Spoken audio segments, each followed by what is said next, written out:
Good evening. This past summer, I attended a family reunion for my mother's side in Hot Springs, Arkansas. Over 100 relatives were present. It's an odd bunch of people. Farmers, lawyers, hairstylists, personal trainers, college professors, you name it. There's no logical way to follow most of the conversation that takes place, but my Aunt Dot, she has one rule of thumb. To avoid an undesirable controversy, steer clear of politics and religion, and just stick to topics like the weather. Well, ladies and gentlemen, I am pleased to inform you that this evening we have refused Aunt Dot's advice. I assume no one entered this auditorium for a safe conversation, so there will be little disappointment when I tell you that the debate this evening has nothing to do with the weather and very much to do with politics and religion.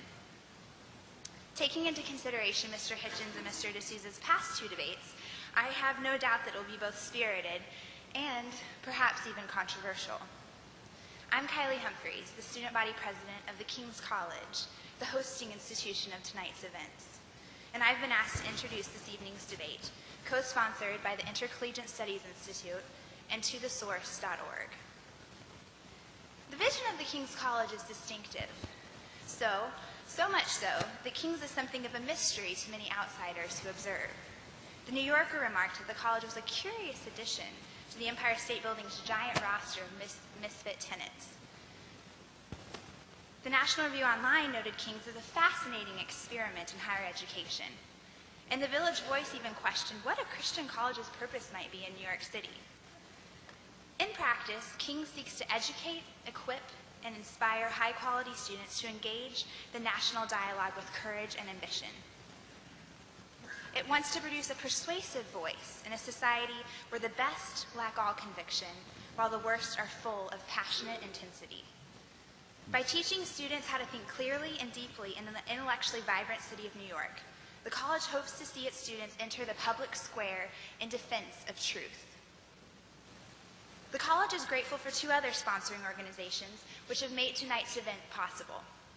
The first is the Intercollegiate Studies Institute. As part of their Cicero's Podium, a debate series focused on great ideas, ISI aims to elevate civil discussion, promote genuine intellectual diversity, and encourage thoughtful citizens to think about the books and ideas that have shaped our experience in ordered liberty.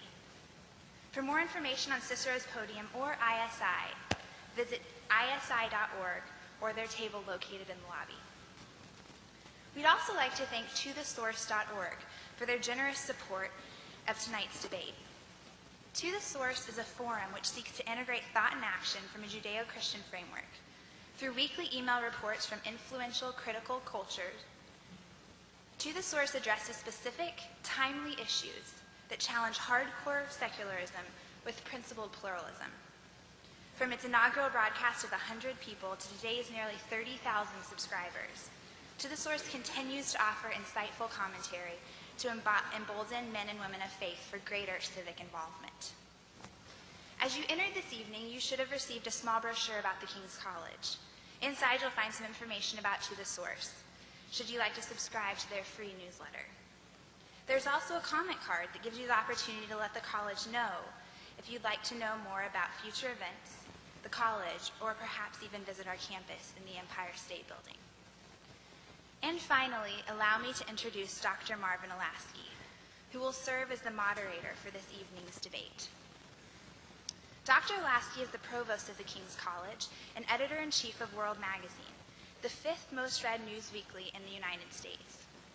Dr. Alasky comes to this stage respected for his insight into the spheres of journalism and academia, as well as his engagement in the topics of religion and politics, he himself having sat opposite Mr. Hitchens this past May when they debated the topic, "Is Christianity good for the world?"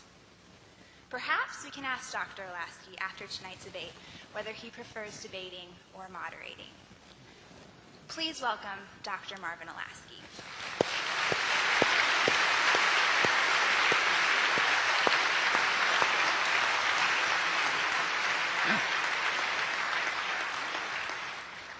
Well, thank you, Kylie.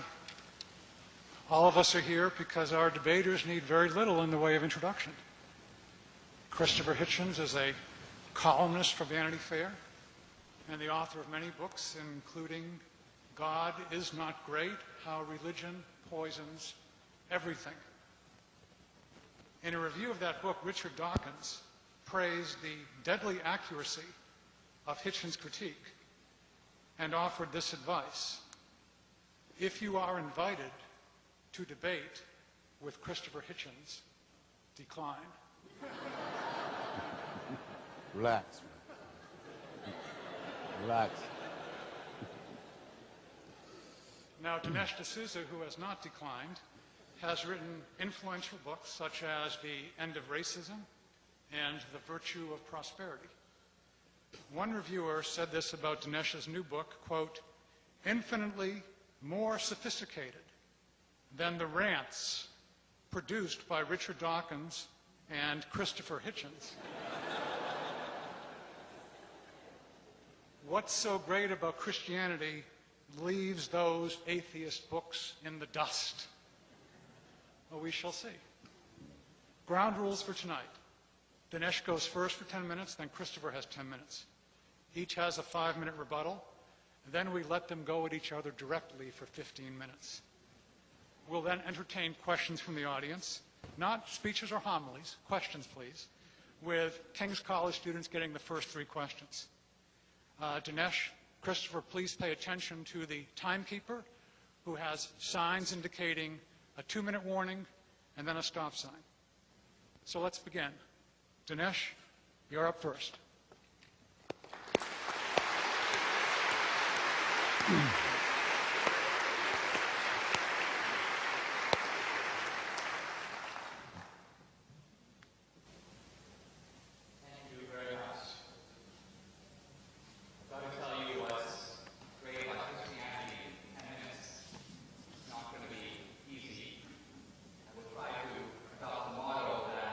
King Henry VIII used with one of his wives. He said, I won't keep you very long.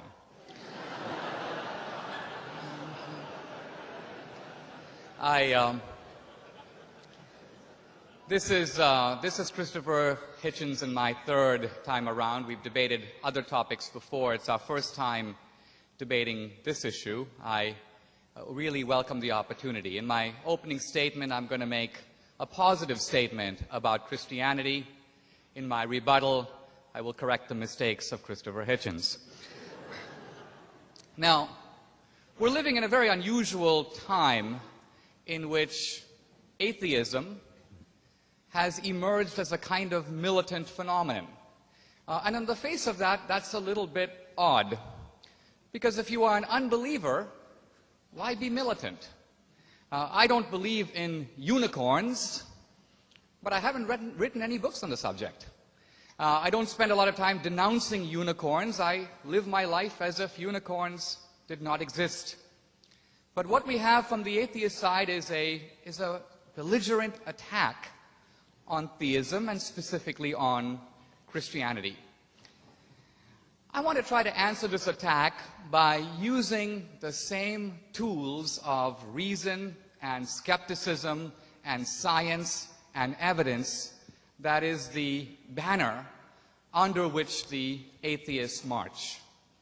In no way this evening will I rely on scripture or any kind of theology to make my points. I'm going to focus entirely on reason and evidence. Let me begin, if I may, this way. In reading through the various atheist books by Hitchens, Dawkins, Harris, and the others, if I were to make a list of the values that the atheists cherish the most, I would list values like the idea of individual dissent, the notion of personal dignity, the idea of equality, the equal dignity of men and women, an antipathy to oppression, inequality, and slavery, the idea of compassion as a social virtue. Now, what's interesting is that if you take a good look at this list, you realize that these values came into the world because of Christianity. How do we know that? Partly by looking outside of Western civilization, where we see that these things that we take for granted There's a tsunami that devastates a place in Africa. All the Western, which is to say Christian nations, rush to help. Nobody else seems to. Something unique is going on that's internal to our civilization. Now you might say, well, Western civilization isn't just built on Christianity, it's built on Athens, by which we can say classical reason, and also on Jerusalem, which is Judaism and Christianity. And yet if you look at the world of Athens, which is to say Greece and then pre-Christian Rome, you discover that those were civilizations that were based on slavery. They were civilizations where women were treated very badly. They were civilizations where human life didn't count for a whole lot. The Spartans notoriously would leave the feeble child on the hillside to see if it was still alive in the morning. And the great philosophers of Greece and Rome viewed these incidents with equanimity. They didn't think it was a big deal.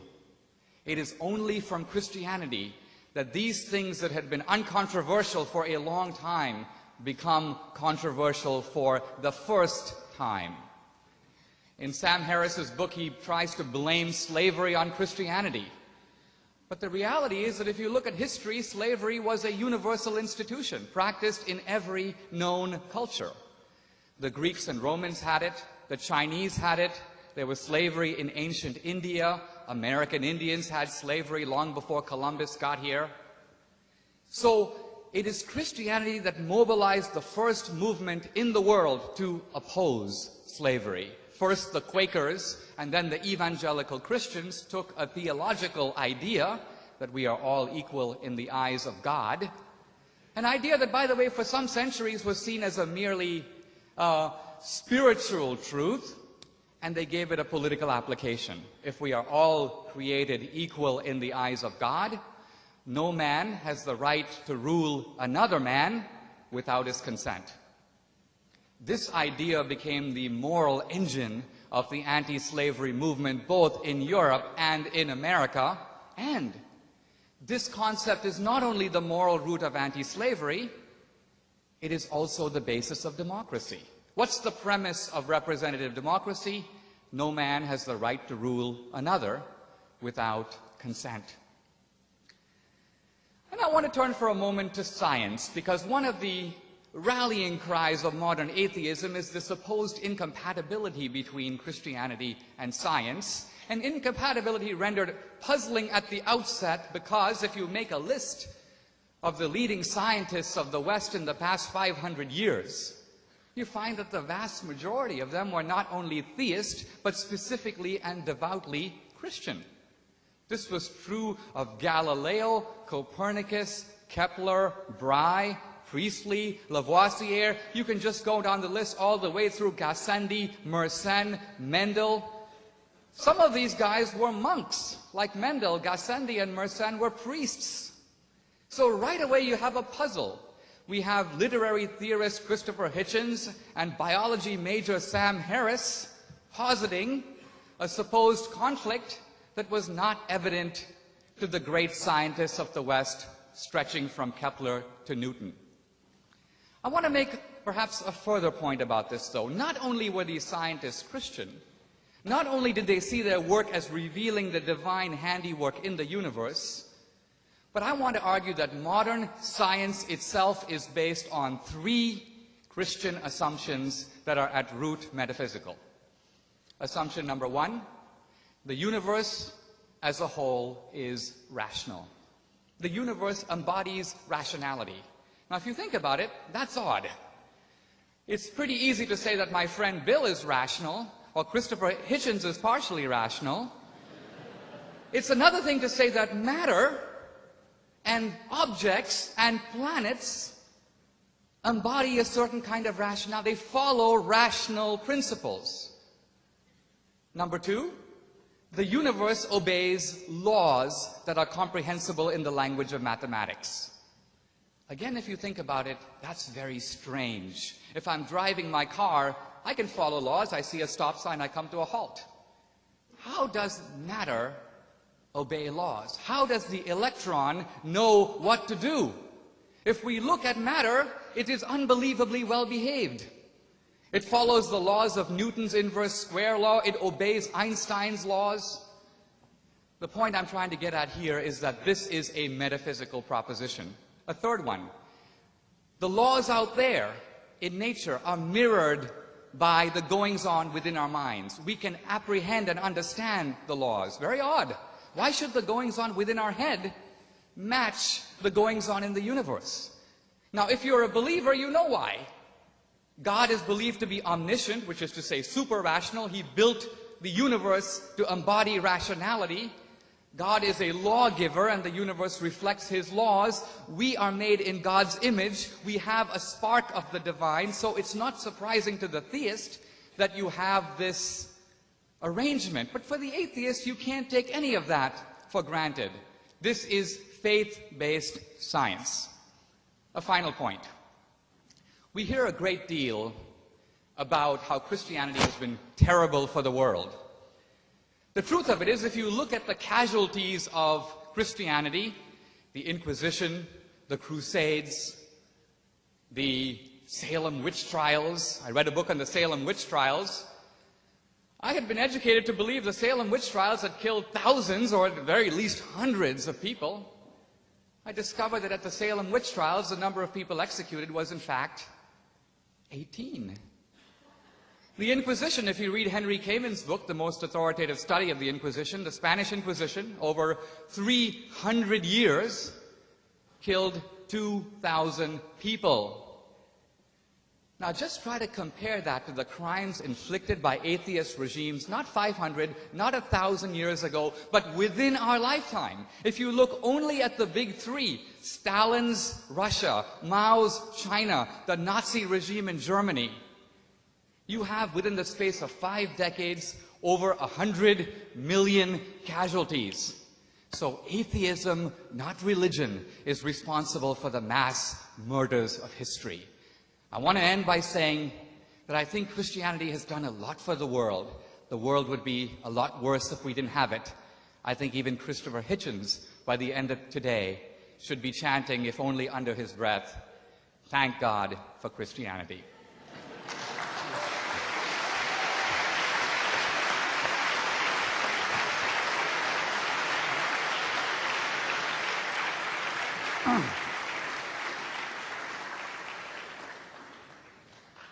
Well now, Mr. Chairman, ladies and gentlemen, comrades, friends, brothers, sisters, I would be self-sacrificially a Christian if I cut into my own time, limited as it is, to pay any compliments, so I won't, except to say that Dinesh is one of the most formidable debaters I've ever encountered on any subject, that he has the further great advantage of actually believing in this stuff.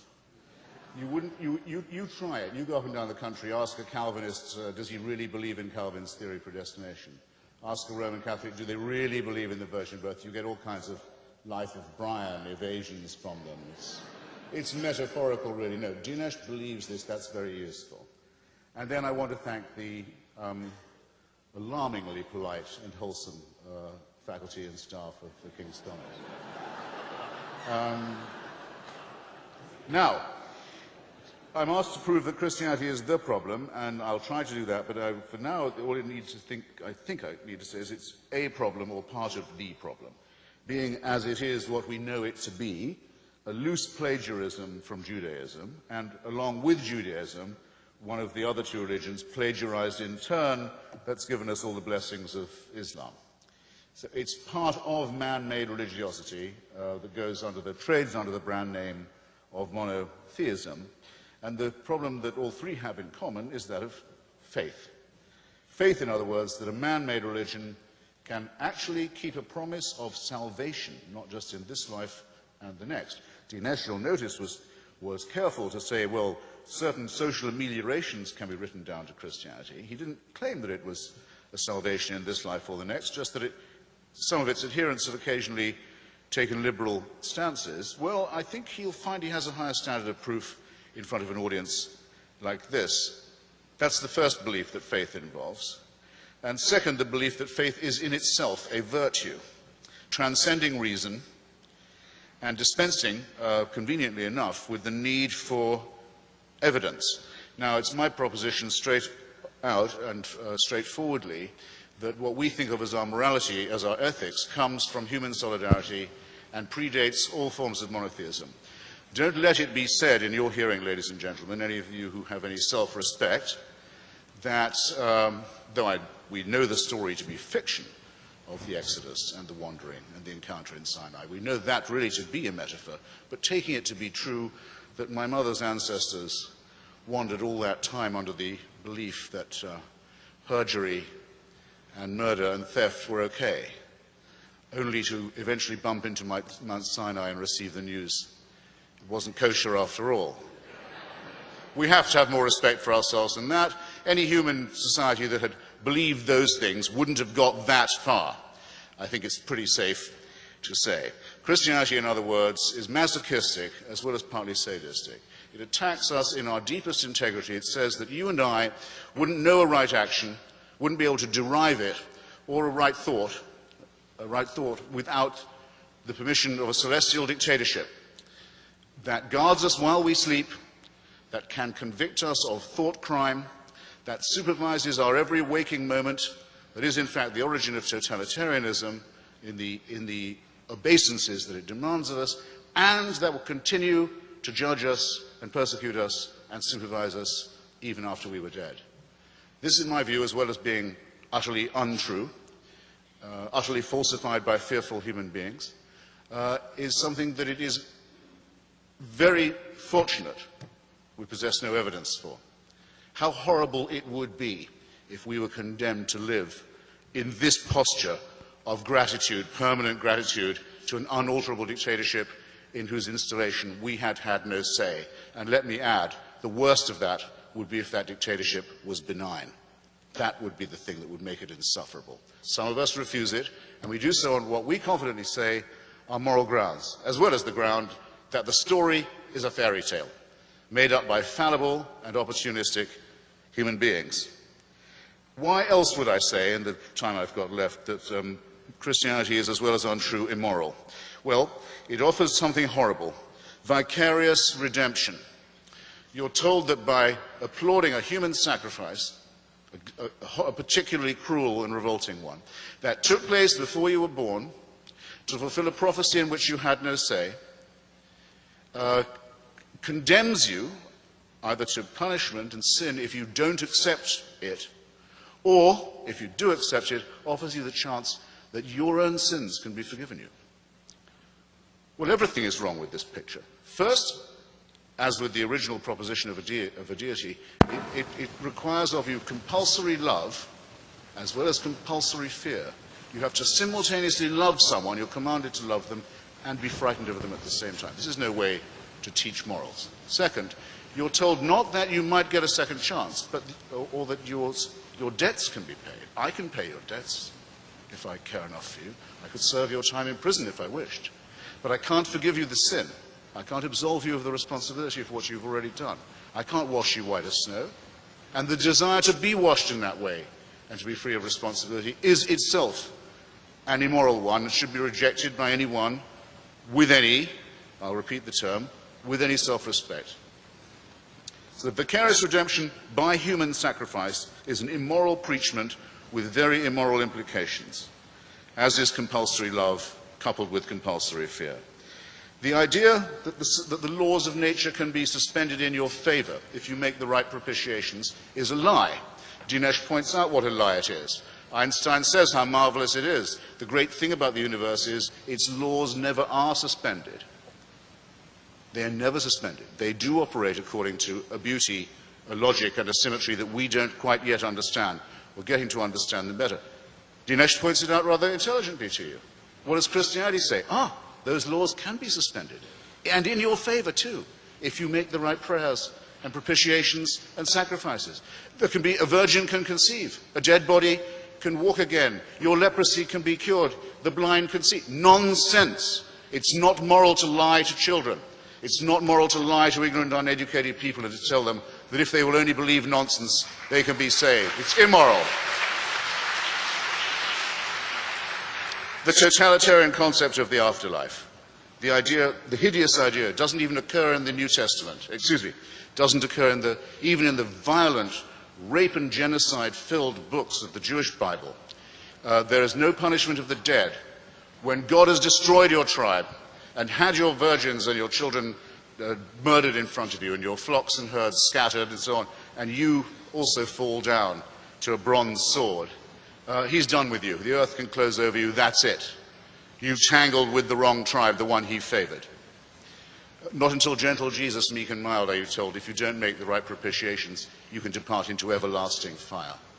That one of the most wicked ideas ever preached, and one that's ruined the lives and the peace of mind of many, many children, preached to them by vicious, child-hating old men and women in the name of this ghastly cult which we're met here to discuss tonight. I don't need 2 minutes to finish with this religion, but thanks. I have a moral challenge on this point. Answer me this if you think that morality comes from the supernatural and we require celestial dictatorship permission for it. Name me a moral action committed by a believer, or a moral statement or ethical statement uttered by one that could not be made or uttered by an unbeliever. I've asked this in a number of venues and forums now. I'm going to keep on asking it. I've not yet had an answer. If I was to ask anyone in this room, however, could they name a wicked action performed or a vile statement made by someone attributable only to their religious faith, there isn't a single person here who would have to hesitate for a second in discovering what that was and saying it. Why is it incompatible with knowledge and science? It's for this reason. We calculate that the human species, Homo sapiens, has been around now. Carl Sagan thought perhaps 200,000 years. I would say 100,000. Not more, not less. In order to believe the Christian message, you have to believe this. For those 100,000 years, people were born, died, usually, many of them, in childbirth, either the mother or the child. Life expectancy, perhaps 20 years, 25. Died of microorganisms they didn't know existed. Genesis doesn't mention them because the people who write Genesis don't know there are microorganisms. Earthquakes would have been terrifying. Tsunamis, volcanoes, mysterious events.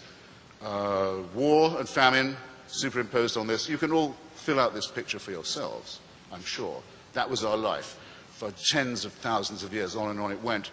Maybe a gradual upward curve of a sort. We seem to have made some progress, very painfully, and with infinite suffering and labor, and with our solidarity still intact. Now here's what you have to believe. You have to believe that heaven watched that for 98,000 years. And after 98,000 years decided 2,000 years, it may be time to intervene. And the best way of doing that would be to have a filthy human sacrifice in a very remote part of Palestine. And the news of this has still not penetrated to the rest of the world, and I don't think will be believed when it does, and isn't believed by me, and can't be believed by a thinking person. Thank you.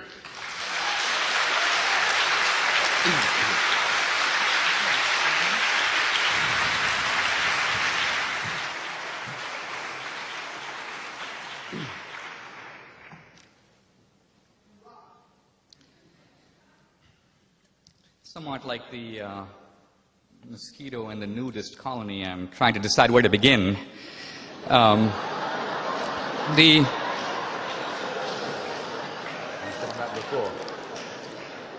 want to begin with, if I may, with stripping away a kind of a pose.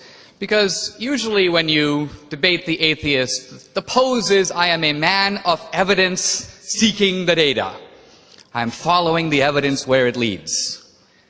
Now, what's interesting is that if you listen to Christopher Hitchens, he offered no shred of evidence for anything he said at all. He presumed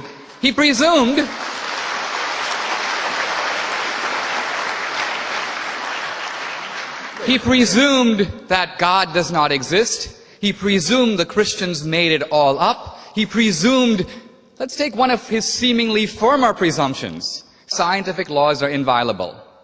I said earlier this was an article of faith, and it is. There is no scientific law at all for which we could say that there are no exceptions to it. Let's take one of the most fundamental principles of science. Light travels in a vacuum at the speed of 186,000 miles a second.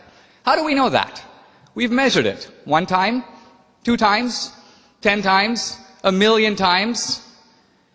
The philosopher David Hume says even if you measure it 50 million times, you cannot draw an unrestricted general conclusion from any amount of empirical tests. And why? How do we know that on a distant star 5 million light years away, light travels at that speed? Do we know? We do not know. We guess. We assume. Science is based on those kinds of assumptions. So it is the skeptic David Hume who destroyed this idea that scientific laws admit of no exceptions. And if scientific laws do admit of the possibility of exceptions, miracles are possible. Now, let's look at Christopher's portrait of Christianity, which is the heart of his case. It's not fundamentally about, I think, evidence. It's fundamentally, somewhere I believe Christopher called himself not an atheist, an anti-theist. And I think what he meant by this is, it's not that I don't believe, I hate God. I hate Christianity, and I hate its founder, Jesus Christ. Why? Why? Now, if you look at history, not even as a believer, here is Christ, one of the mildest men to set face on the earth, harmed absolutely nobody, introduced radical new principles which, if followed, would make our world immeasurably better. Don't just return an eye for an eye, forgive your enemies, turn the other cheek. As a counsel of personal decency and holiness, the power of forgiveness, these are the radical new ideas introduced by Christ.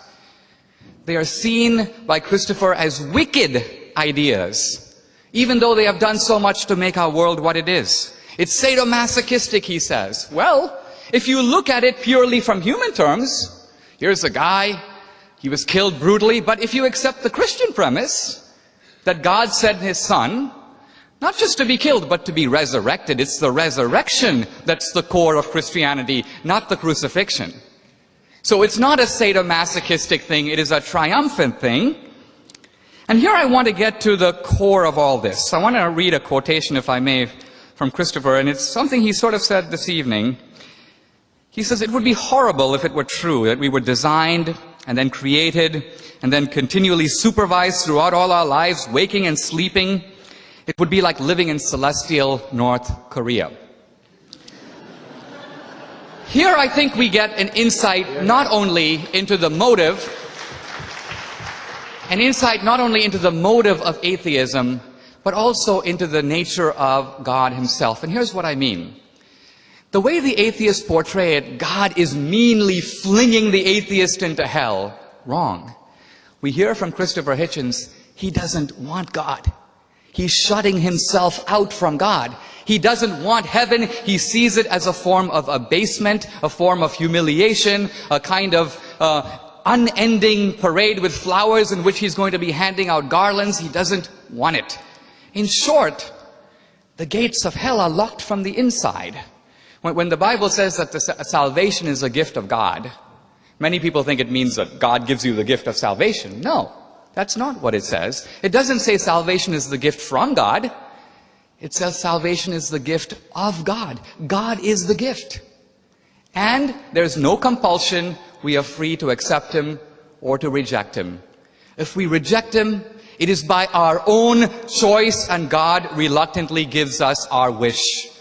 There's no sadomasochism in that. There is only free choice, the choice to reject God. Thank you.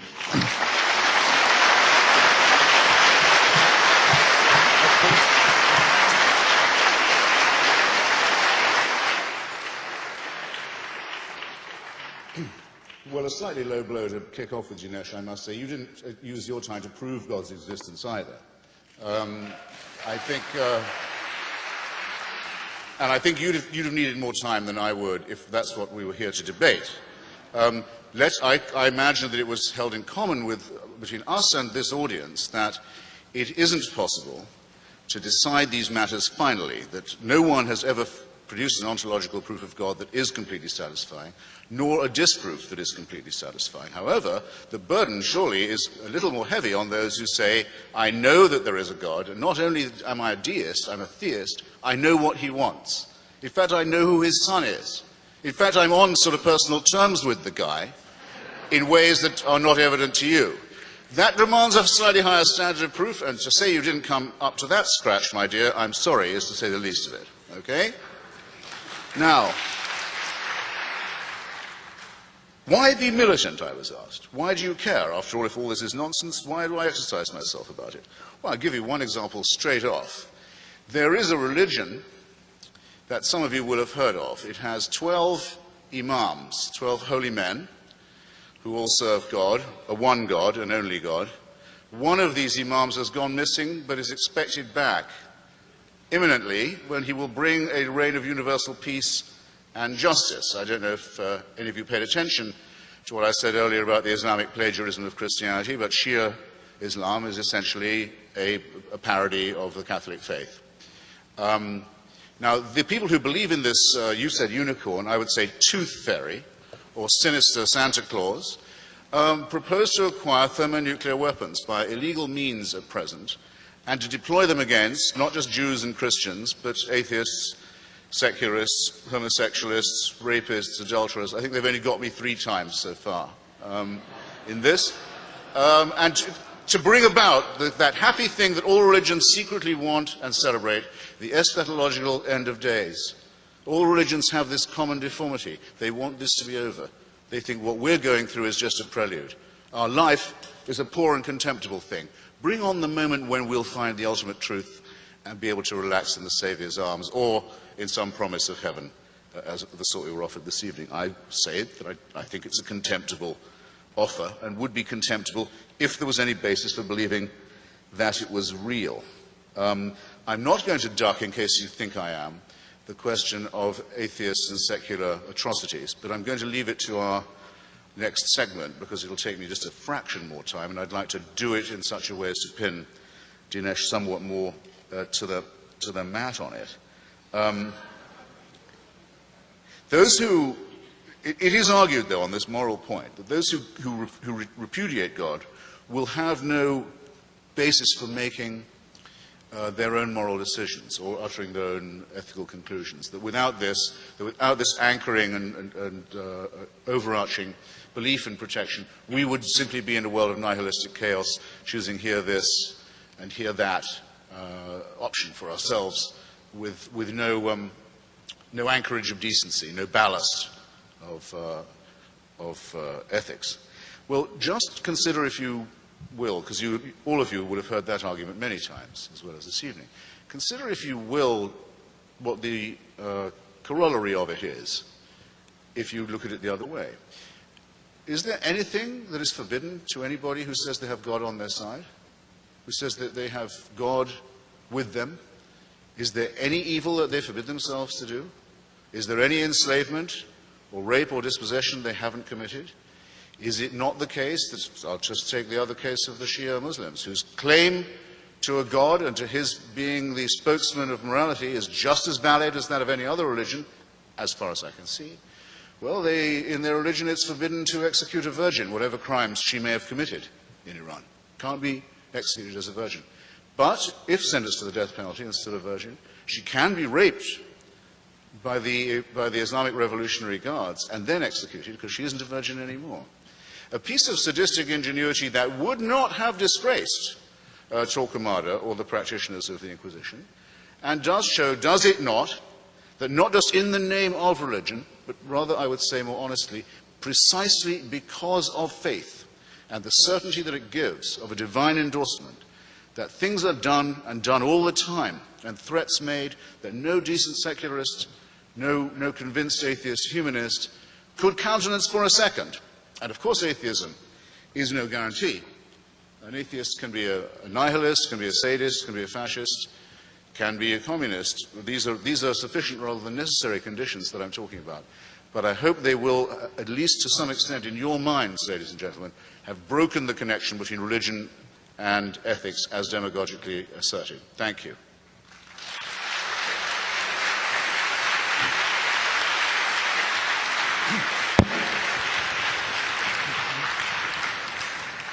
Yes, we'll now move to 15 minutes of cross-examination, with Dinesh getting the first question and the debaters going back and forth. Now, if you have a question that you'd like to ask the debaters, you may, in about 10 minutes or so, begin lining up over there. And the first 3 questions go to King students, and then we will let the fun begin in general. Dinesh, your question for Christopher.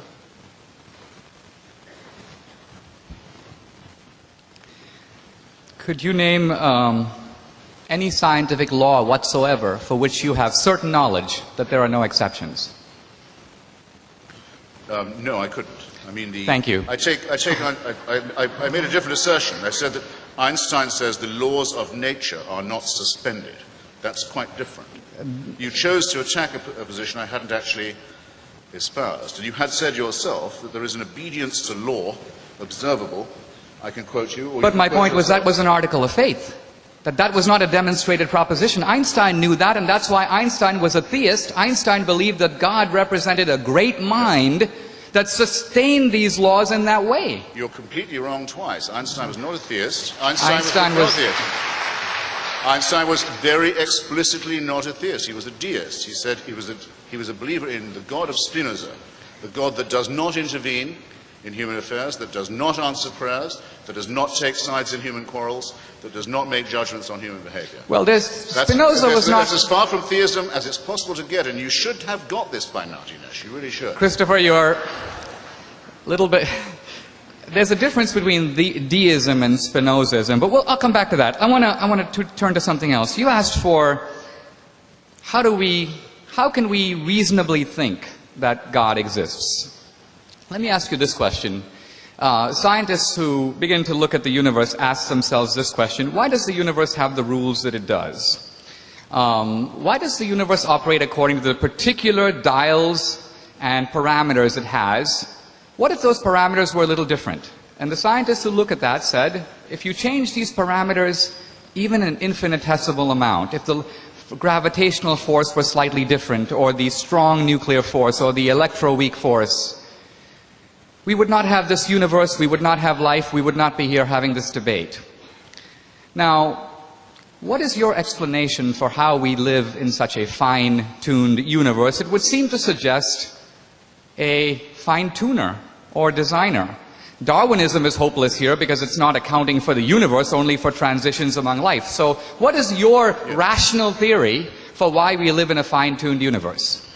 Right. Well, there's a good reason why no one comes to me for arguments about physics, so I'll have to take, but I'm not ducking the question. Just for your notebooks, ladies and gentlemen, there is a book by Professor Victor Stenger on this subject. Dinesh deals with it also in his book, that makes the bold claim that science actually negates the case of the existence of God. Well, Stenger says the laws of physics come out of nothing. Do you agree with that? Further than I would have gone, I'm saying I recommend that you read it. A chasm of tautology yawns at the feet of all those who go in for this argument. Richard Dawkins actually said to me once he thought it was the most interesting argument he'd so far heard or encountered in all the debates we've all had with the faithful. And it is, because there's something extraordinary about it. Of course, also appeals to us, because anything that says to us, you might not have been here, but you are, so that must be something majestic, is obviously appealing to us. It's sometimes known as anthropocentric. Look at the consequences. Look at an example just in the suburb of this argument where we happen to live. A tiny solar system on the very, very edge of the known universe, with a sun that is going to flare up in a while into a red dwarf, go out, having boiled us alive, on the only planet in its solar system that can support, or I think ever has supported, anything like life. Of the other planets, most of them are either or all of them, I should say, are either much too hot or much too cold. This is just in our hood, on our block, to support life. And that's true also of huge tracts of our own dear planet, which we happen to know, whatever argument we take about it. Christopher, I'm sorry, you're filibustering me a little bit here. This is cross-examination. It's poised on a climatic knife edge. So I would say, bear that in mind, and I would add, quite some design, and quite some designer. Well, you said that... No, I thought it was my turn to ask a question.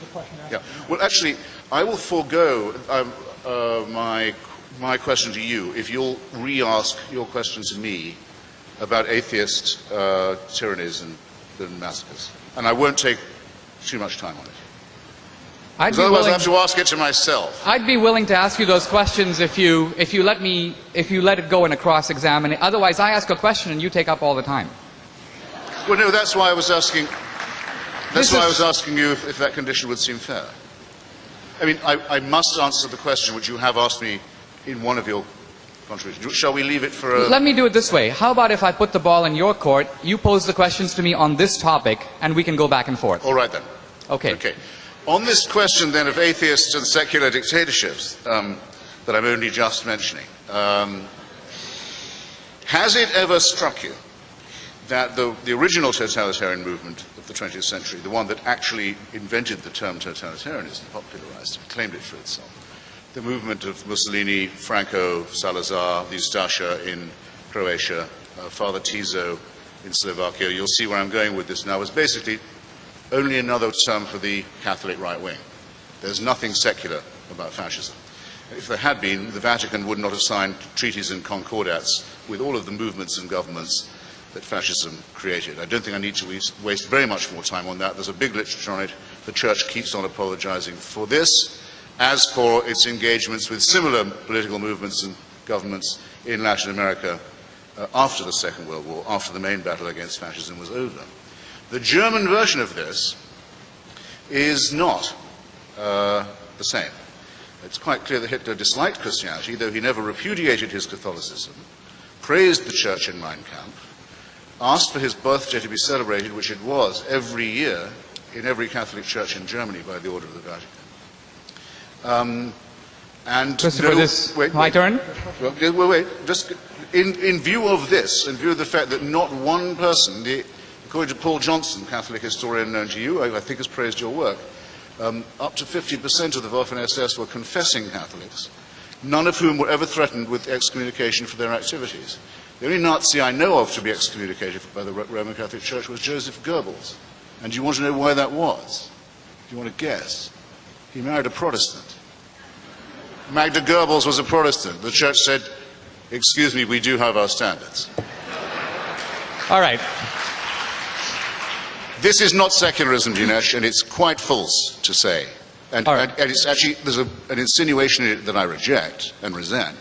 It's quite false to say that these are the outcomes of secular politics. Thank you. When I first came to America, Well, rather, wouldn't you say? It's supposed to be a question.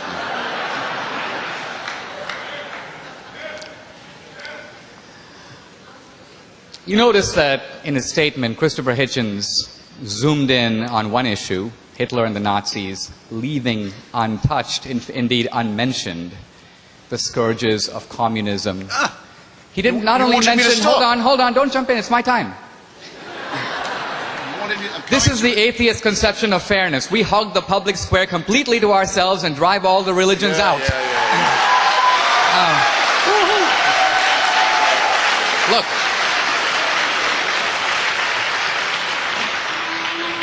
You wanted me to stop. I need about 2 minutes to answer you. Okay, fine.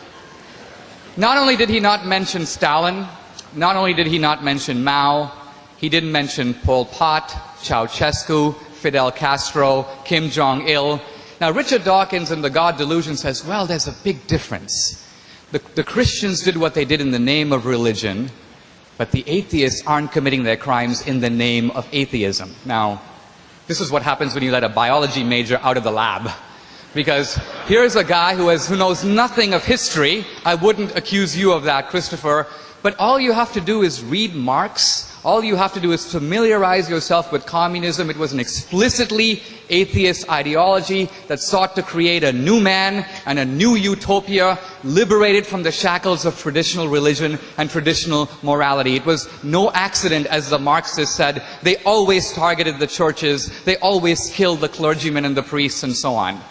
Now, the case about Hitler is very interesting. You should read Richard Evans' multi-volume History of the Third Reich. In the beginning, Hitler thought, I can make some friends among the Lutherans and the Catholics, and so he invented something called positive Christianity, which was basically Nazi Christianity. He praised Christ basically because he said that Christ was the only one alert to the dangers posed by the Jews.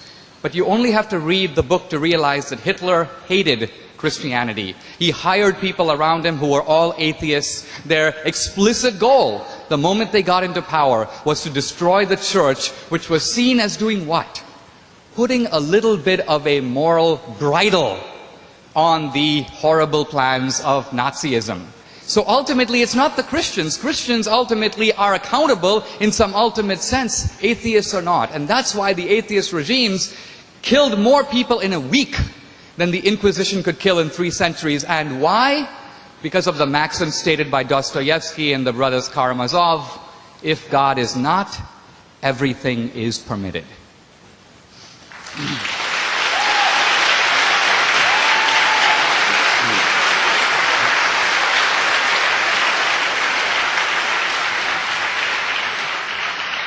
Again, Dinesh, I'm sorry, a slightly low blow. You said, look, when are you going to get through with your questions? So I politely stopped. And then you said, look at all the things you didn't mention in it, which I was just coming to. Now, by the way, I can prove that to anyone, and I'm a little sorry to have to point out to you, because you have the proof in your hands. There's a whole chapter of my book on this subject that deals with Stalin and the rest of them. And you know that's true, even if the audience don't. Well, may I answer? This is not a question I'm going to duck. To the contrary, it's one I've insisted on taking up. Would that not be, I appeal to the fairness of the audience, is that not what I've been doing for the last 15 minutes? So don't accuse me of running from a question I'm trying to confront. Now, take Russia in 1917, which I think you want me to do. Is it not the case that for centuries, hundreds and hundreds of years, millions and millions of Russians have been told that the head of the state is something more than human? Not quite divine, but a little more than human. The head of the church, the Tsar, the little father of his people, and that from him all blessings come. And under this benign Christian rule, serfdom, the publication and circulation of the protocols of the Elders of Zion, the original fabrication of anti-Semitism, many other similar delights are born. Well, you're Joseph Stalin. You inherit this situation. You shouldn't be in the dictatorship business, I submit, wouldn't you agree, if you can't take advantage of a huge reservoir of credulity and servility like that. It's ready-made for you. You can say, well, let's have a heresy hunt, and there'll be heretics, all right, and you have a show trial. An inquisition. You can say, let's have miracles. We'll claim we are responsible for miracles. Lysenko's biology purports to produce miraculous new harvests. We'll say that all blessings should be attributed to my benign rule. Everyone should thank me all the time and fear the permanent workings of the evil one against the happy state that we're trying to create. This is a simulacrum, very recognizable, of the relationship between Christian orthodoxy, feudalism, serfdom, and anti-Semitism. Now, I will take your challenge, Dinesh, when you point out to me a society that has degenerated into famine, disease, paranoia, torture, and mass murder because it has followed the precepts of Lucretius and Epicurus and Democritus and Spinoza and Thomas Paine and Thomas Jefferson and Albert Einstein. If you can do that, if you can point to me a society that erred and fell into horror by doing that, then we'll have a level playing field. Till then, you know perfectly well we don't have one, and you're trying to make it less fair still. Let me, if I may have the same time to answer. Right here we see the way in which there's a kind of inequality of measurement going on. We find among the atheist writers an attempt to blame religion not only for its own crimes, but also the crimes of atheism. Sam Harris, in his book The End of Faith, says the following. He's trying to prove that suicide bombing is entirely religious. But he knows that the inventors of suicide bombing in the modern form are the Tamil Tigers, who are fighting over land and are fighting over self-determination. So he says this: while the motivations of the Tamil Tigers are not explicitly religious, they are Hindus who undoubtedly believe many improbable things about the nature of life and death. The cult of martyr worship that they have nurtured for decades has many of the features of religiosity that one would expect in people who give their lives for a cause. So the Tamil Tigers see themselves as secular combatants in a political struggle. But Sam Harris detects a religious motive because these guys are Hindus, and surely there's some underlying religious craziness that explains what they're doing. Now we turn to Christopher Hitchens. I want to read, if I may, a line from Daniel Dennett in his book, Breaking the Spell. He says this: He says, it is true that religious fanatics are rarely, if ever, guided by the deepest and best tenets in those religions. So what? Al-Qaeda and Hamas terrorism is still Islam's responsibility, and abortion clinic bombing is still Christianity's responsibility. Here's what he's saying. If bad guys do bad things in the name of an ideology, the ideology doesn't get to shake them off and say, those guys were just perversions.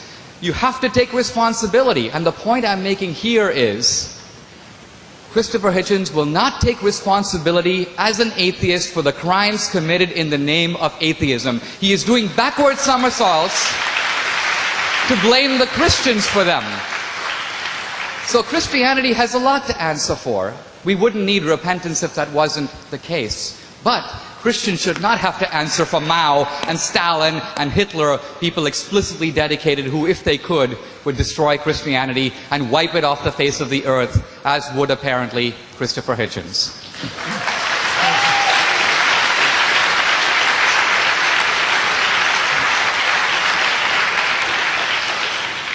It's time to let questioners from the audience get in on the fun. First three questions, King's College students.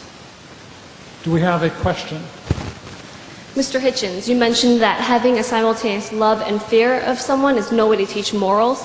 Now, I don't know about your upbringing, but how do you propose that we teach any self-respecting, say, 2-year-old morals?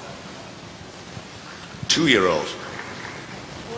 Or should we wait until they've developed a good sense of self-respect for themselves to learn morals on their own? I've actually seen 2-year-olds undergoing some of these dilemmas. In fact, it's an unbelievably vivid memory. It's not nice to think that your children must be evil or innately wicked. But there is a point where reason does enter. It's just a bit later than 2. You can't terrify them into doing it. You can sometimes bribe them into doing it by saying Santa Claus knows what they're doing. It has an almost magical effect. But even as you do a thing like that, you feel slightly cheap. In other words, this is going to be a problem for us, whether we are people of faith or not. But Christopher, isn't it true that in childhood, all learning is based on piety? And by that I mean, even if you were to teach somebody the law of gravity as a child, you would teach it to them to be received on faith. Later they would subject it to critical scrutiny. I dare say I'm not going to disagree with you that the observable laws of gravity so why do you are not repudiated by any responsible parent. But perhaps, I don't know if either of you have noticed this, but you seem to regard, it's a revealing disclosure, of the role of religion to treat us as if we were infants. I said that when we are infants. That was my objection to it in the first place. I didn't say if we were infants, I said when we are infants. Look, I think there's a deeper point here. The atheists have kind of expected that as countries become more modern, more technological, religion would wither away. They figured out it's not going to happen. And so they've decided to focus on the schools. And so you find common themes in Dawkins's book, Harris's book, Hitchens' book. Why do parents have the right to inculcate religious values in the young? Shouldn't that be something that is taken over by the schools and done, you may say, in an atheist way? Or at least the schools are seen as deprogramming the religious beliefs that parents inculcate into children. I think that this is a little worrisome in a free society. The desire to detach children from the moral training of their parents, to turn it over to experts like Dawkins and Hitchens, whom I think you can see are not merely following the evidence where it leads, but have a certain visceral dislike. Have themselves an agenda no less fierce than that of any Christian parent.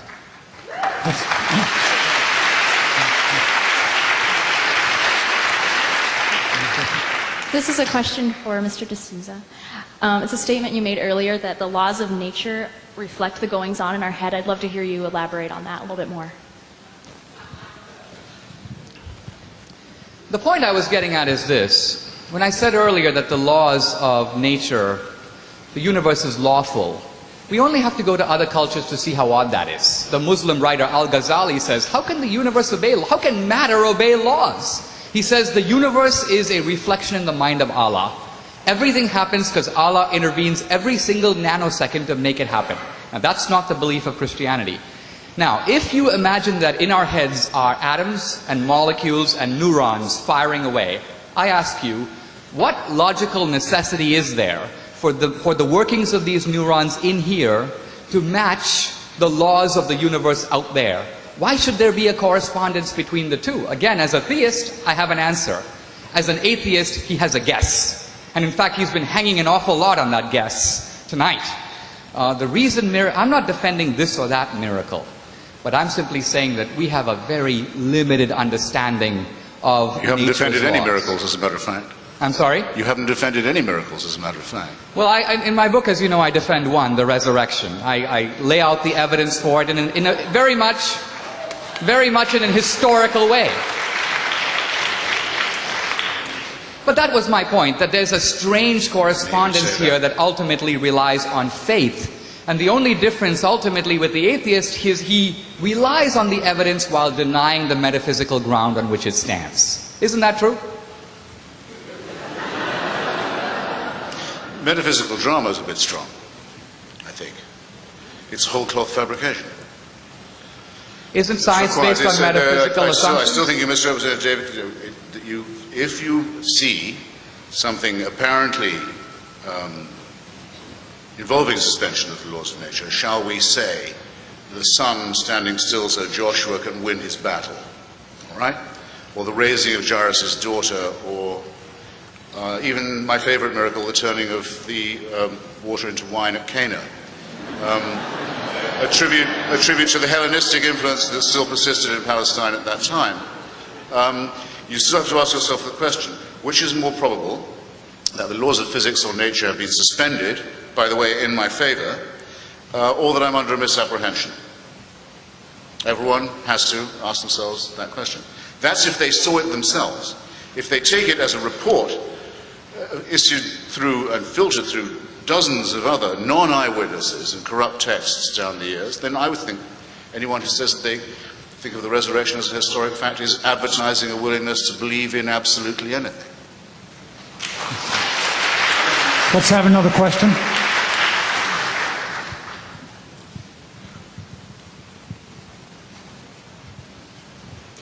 This question is for Mr. Christopher Hitchens. You've said in past debates, and I refer to the debate between you and Doug Wilson, that morality has merely evolved. And I say merely because I think we'd all agree, Christian and atheist alike, that morality has evolved anthropologically speaking.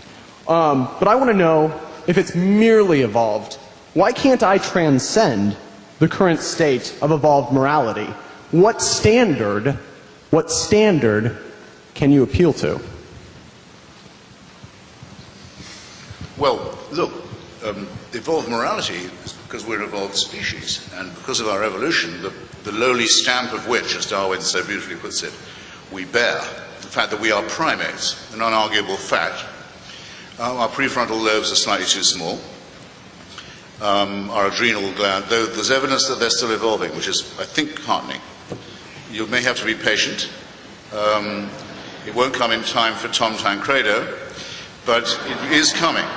And our adrenaline glands are too big. They produce more adrenaline than we need. And there are all kinds of other problems with our whole bearing and nature. Some people would like to call this original sin. It's certainly true we have some innate inbuilt design flaws. There isn't going to be any supernatural solution to this, and nor can it be supernaturally commanded to go away. As Fulk Greville says, you can't create people sick and then order them to be well. And that's what religion does. And it's because it makes impossible demands on people and insists they believe impossible things and obey laws that cannot actually be followed that I accuse it of totalitarianism, the essence of which is the combination of authority with caprice.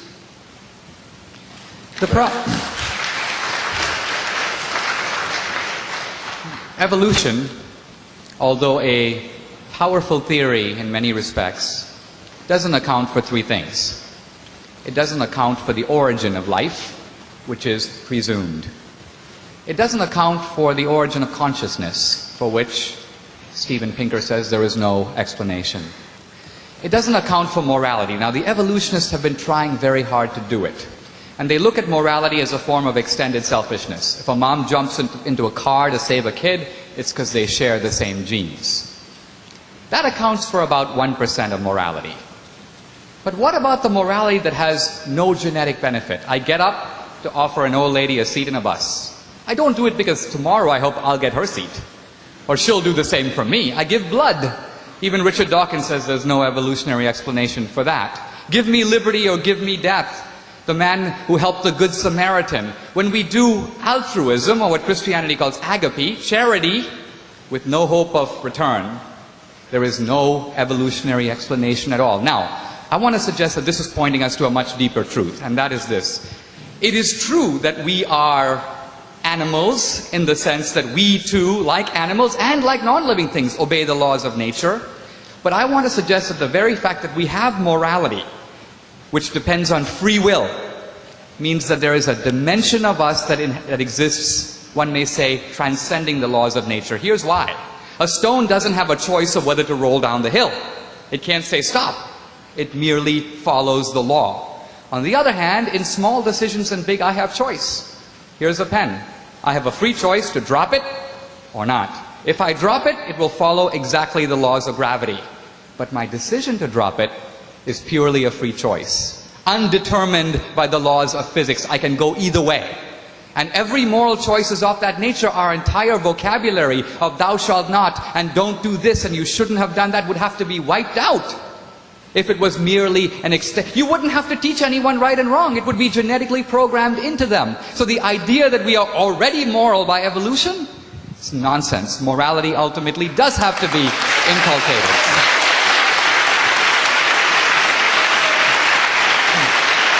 Next question, please. Yeah, well, I think, I'm sorry, with your leave, that demands a little correction. First, just take the Good Samaritan. Since he was already known of by Jesus of Nazareth, assuming he ever existed, the man from Samaria, his good behavior can't be attributed to Christian teaching, can it, by definition?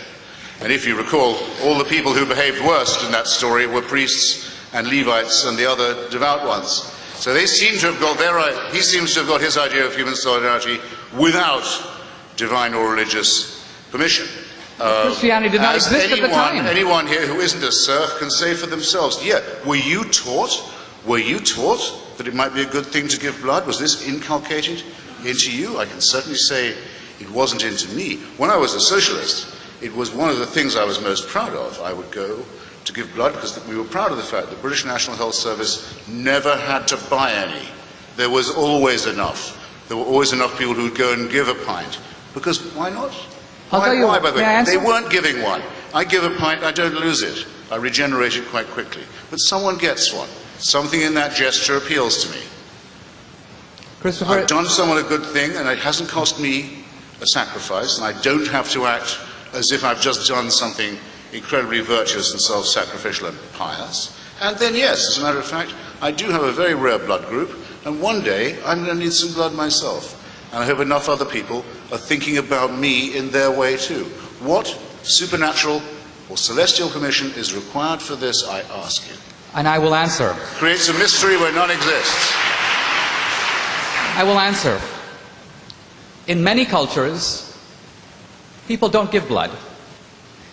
In many cultures, this idea that you should give a part of yourself for some guy that you don't even know, there's an old Indian proverb, the tears of strangers are only water. The point I'm trying to get at is, it seems to me that on a personal level, you're right. No one maybe had to say to you, give blood, give blood, give blood.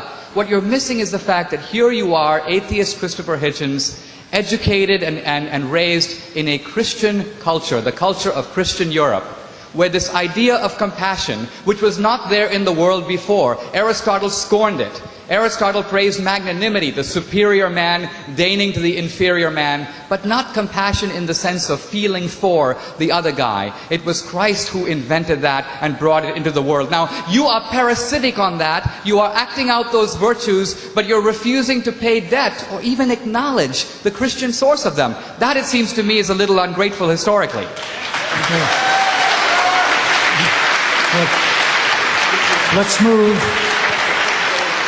Let's move to the next question, and the person asked the question can respond. The other person can then make a response to that, and then we'll try to go right to the next question in order to have room for as many as possible. Okay.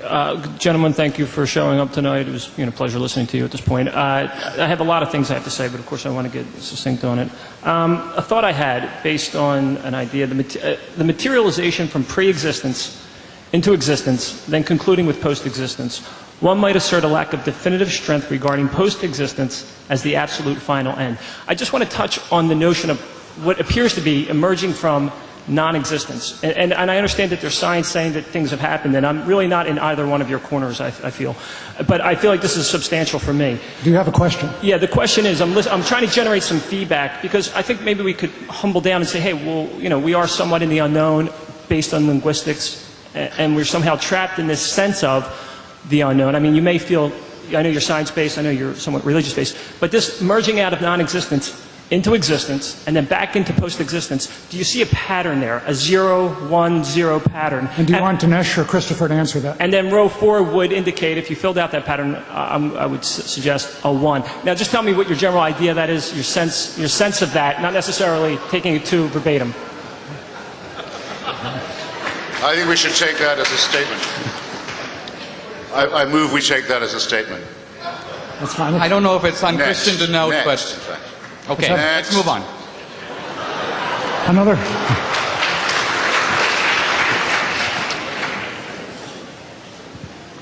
Yeah. Dr. Hitchens, I come from Tonga. No, in the Professor South Hitchens, Pacific. please. Professor, before Christianity came, Tonga, Fiji, they have men for dinner. And in Tonga, it was a mess. My question is, let's say they did not come to the Pacific. What do you have to offer us as an atheist? What do you have to offer us? Well, should I ventriloquize the question? I'm not sure everybody heard it. The gentleman is from the island of Tonga, which is in the Pacific. Used to be a British Crown possession. I don't know if it still is. I'm certain that's how the Christians got there anyway, thanks to British imperialism. And he says that before the Christians came, people were freely dining off one another. This is a fair... In Fiji, yeah. I've heard the stories.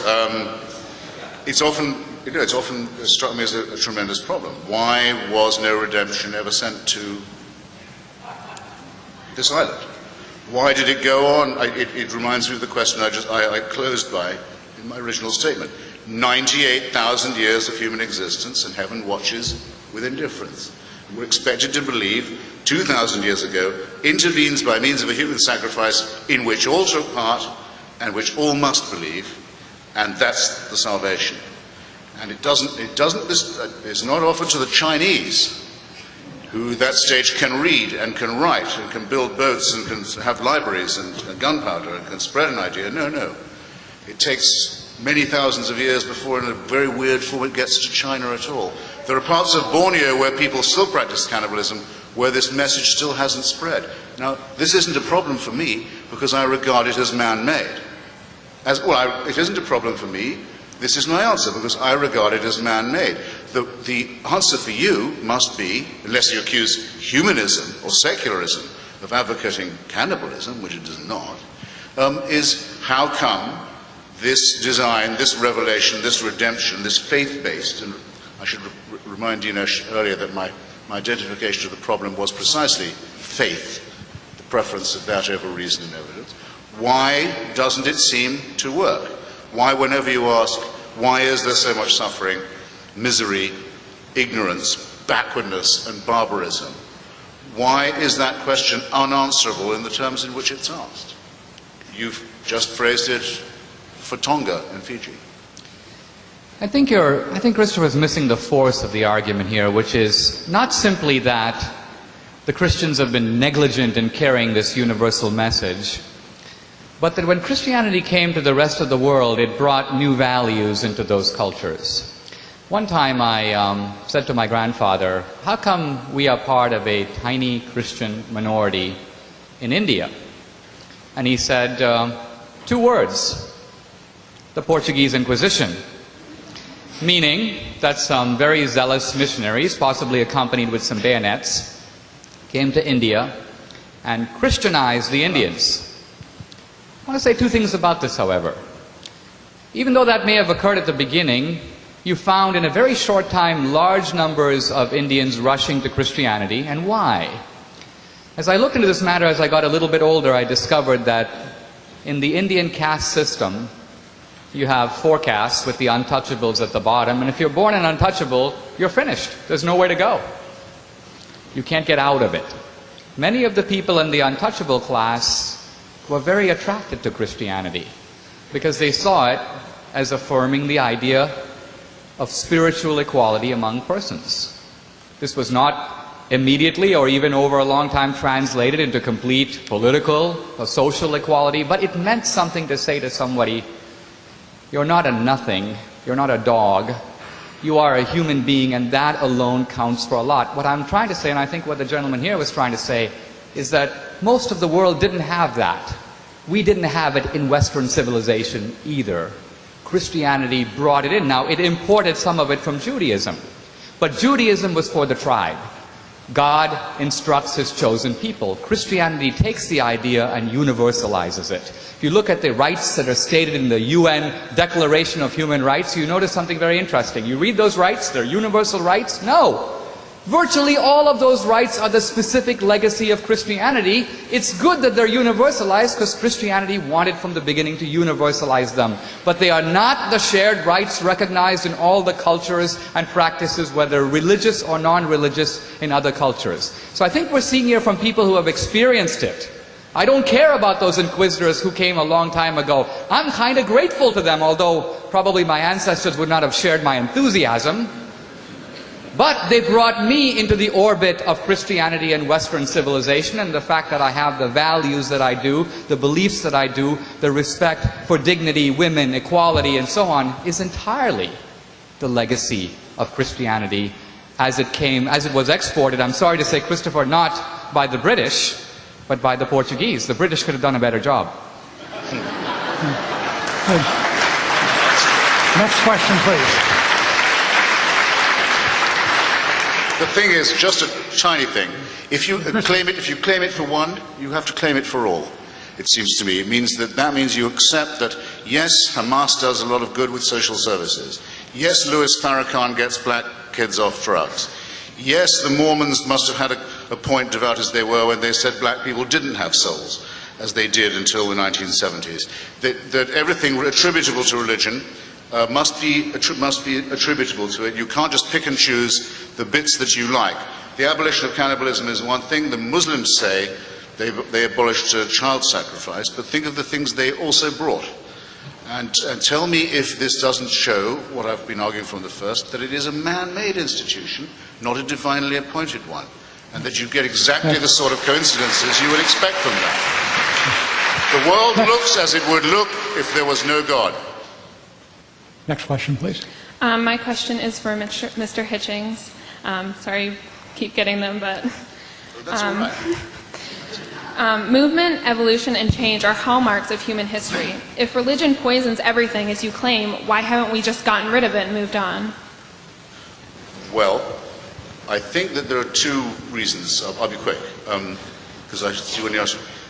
Religion caters to our egocentricity, to our sense of self-importance, as well as to our masochistic tendencies. I'll say what I mean by that. Religion teaches us that we're originally sinful, that we're sinners in the hands of an angry God. The Quran says we're made out of a clot of blood. The Bible says out of dust. That we're born evil, we're wicked, we should sprawl, we should grovel, we should be glad that someone who even cares to look after us at all. Be grateful.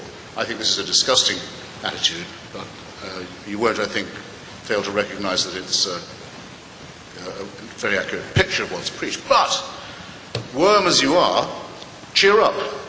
The universe is designed with you in mind. And God has a plan for you, and you alone. So to this terrible groveling is added a terrific arrogance as well.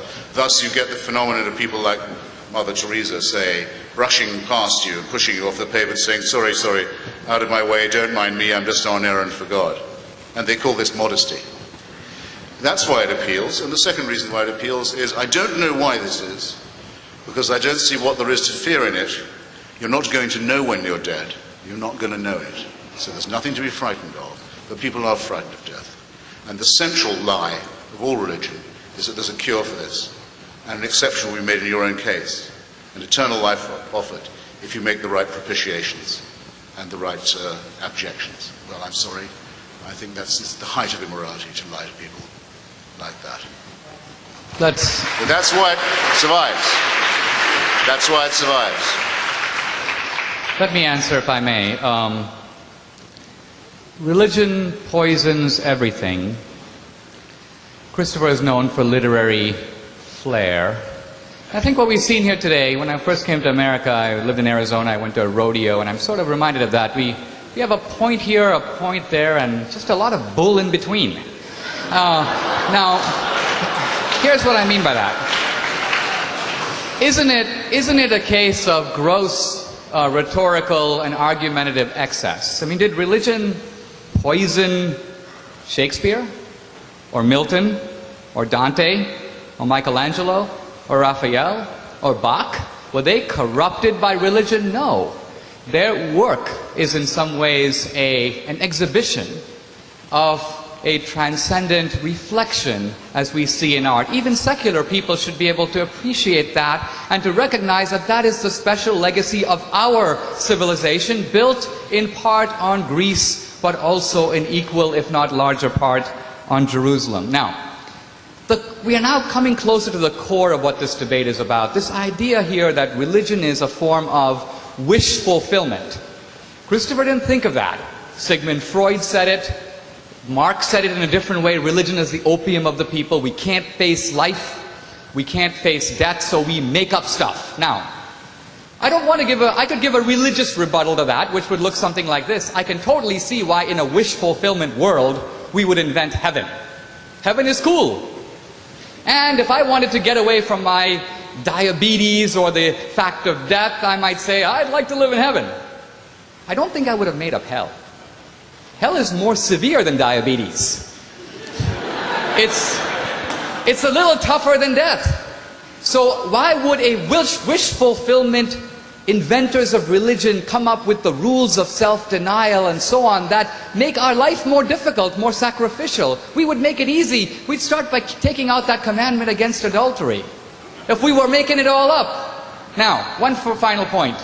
The idea of religion as wish fulfillment makes no evolutionary sense at all, a point made by the atheist Steven Pinker. He says this: it makes no evolutionary sense to make stuff up that threatens your own survival. Imagine this: I am a rabbit.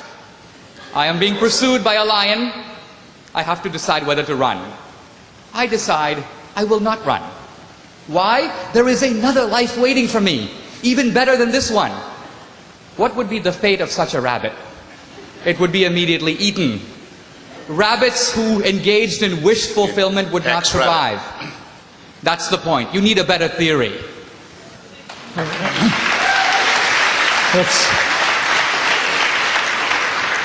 It's 9 o'clock, and normally we would move to concluding statements by our two debaters, but both of them before the debate told me they would waive those last statements in order to allow another question or two. So let's have another one.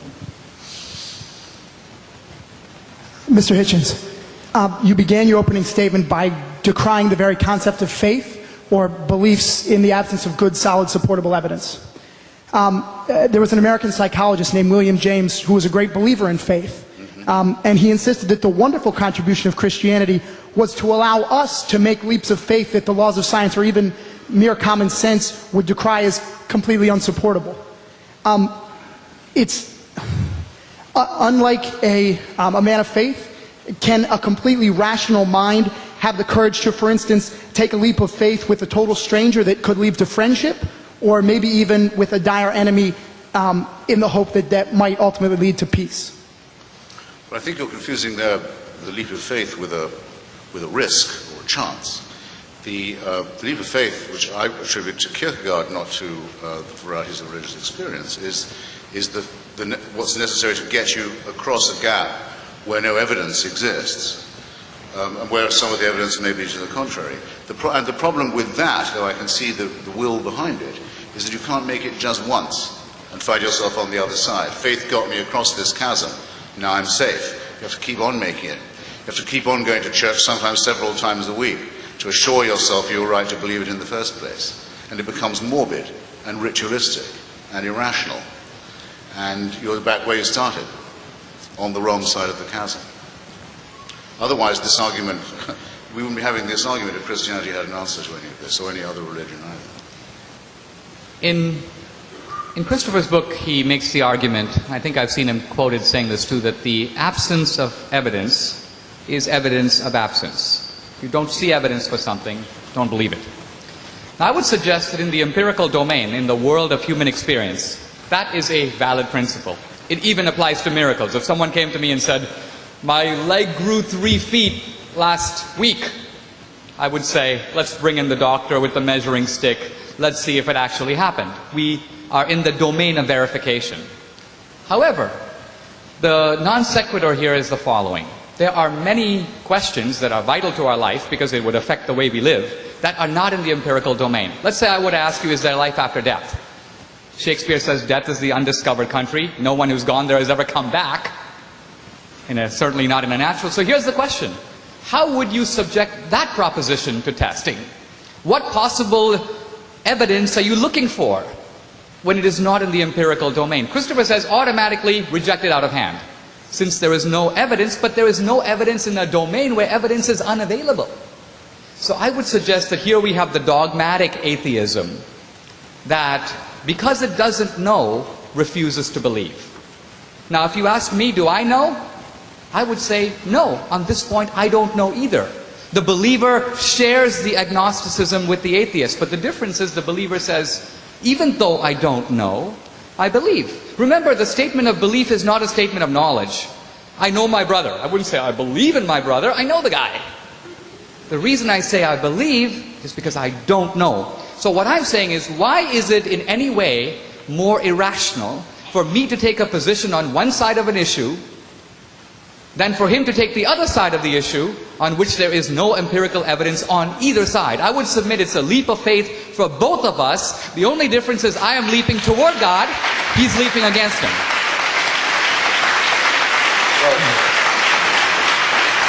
Yes, last question, please.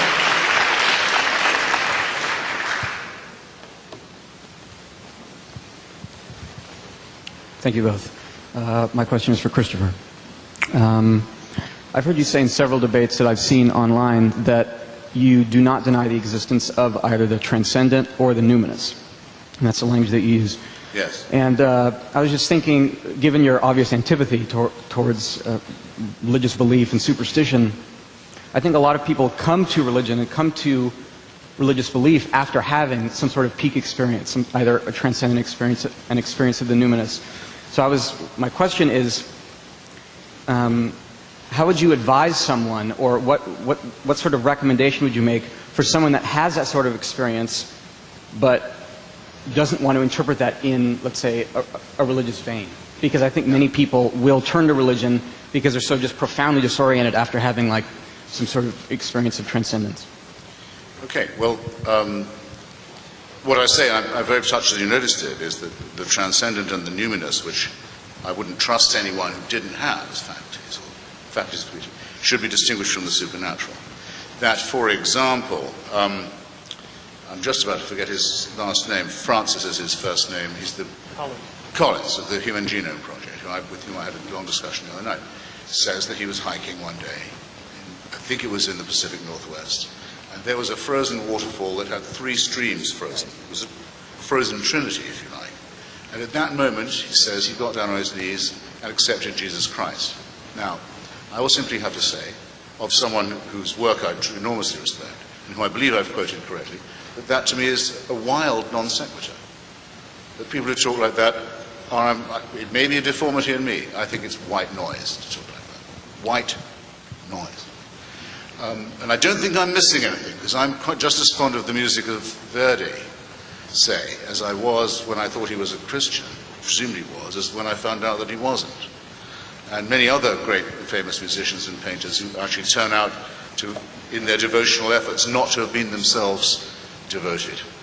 And that's why I don't think, I'm going to take a bit of my answer to reply to Dinesh just now on this point of whether these things apply to both of us. No, they don't.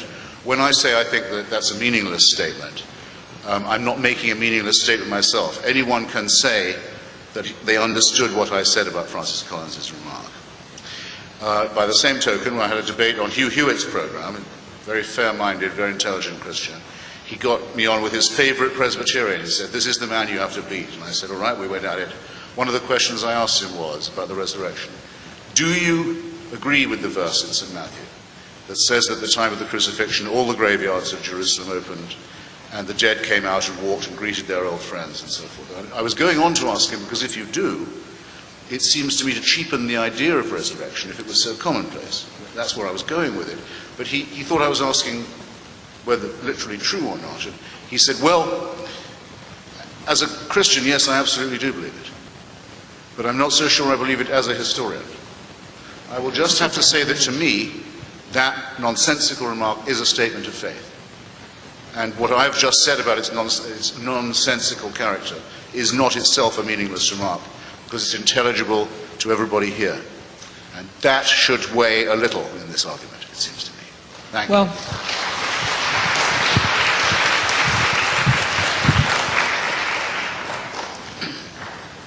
I don't know what Francis Collins was getting at, but I can tell you a little bit about what Kepler was getting at. I think when you look at nature, you notice that there is enormous intelligence embodied in nature. And this is, I think, for the person who thinks about it, a deep mystery. Kepler was measuring the movements of the planets, and the theologians all told him that the planets should move in circles. And Kepler realized that was not the case. But he said, I bet you, based on faith, that there is a divine plan for the motions of the planets that is far more ingenious, mathematical, symmetrical, and beautiful than anything you have thought up so far. And when he revealed Kepler's laws, he said, I found it. This is, if you will, God's plan for the universe. There's a deeper point we're getting at here. Earlier, Christopher said, what does Christianity do that's different? Why can't an atheist do the same? He's written a book denouncing Mother Teresa, somewhat irreverently called The Missionary Position. I do want to tell you a very brief story about this, and then try to say why someone like Mother Teresa might be an object of such derision. Mother Teresa was in Calcutta, apparently hugging a leper, at which point an Indian walking by casually said to her, I wouldn't do that for all the money in the world. And she replied, I wouldn't either. I am doing it for the love of Christ. Oh, please. And gag me with this. The point I'm trying to get at here is, yuck! I can see him champing at the bit, and before I turn it over to you, I want to give an explanation for why he's champing at the bit. Religion makes moral demands on us, and Christianity asks that we move outside of ourselves and consider first the welfare of the other person. Now, this is ultimately a little bit of an annoying and an irritating and a difficult doctrine. Even Augustine prayed, make me chaste, O Lord, but not yet. The Christian feels this too. The atheist, I want to suggest, is chafing under the moral rules of Christianity. That's the concentration camp he's talking about. Ultimately, he realizes that a life lived according to the 10 Commandments is a life in which we are accountable. We all live in a world where bad guys sometimes make off with the money, where good guys come to grief. It's not fair. What goes around doesn't come around. But religion says that at the end of the day, what goes around does come around. There is a last judgment. There is an ultimate accountability. I would suggest that as human beings, we chafe under that. We hate the idea that our actions are ultimately accountable, that even the things that we do in private and in the dark are under scrutiny and are being recorded. Atheism is a massive rebellion against that, but it disguises itself as moving along the strict pathways of reason. It's not an intellectual revolt, it's a moral revolt.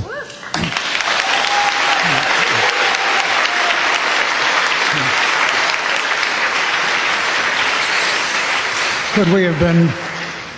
We've been going at this for over 90 minutes now, and it's time to sadly cut it off. 3 concluding notes. First, if you have information cards for King's College or love notes for Christopher or Dinesh, please give them to an usher as you're leaving. Secondly, Dinesh here will be signing copies of his new book. And third, thank all of you for coming, and please join me in thanking our 2 debaters.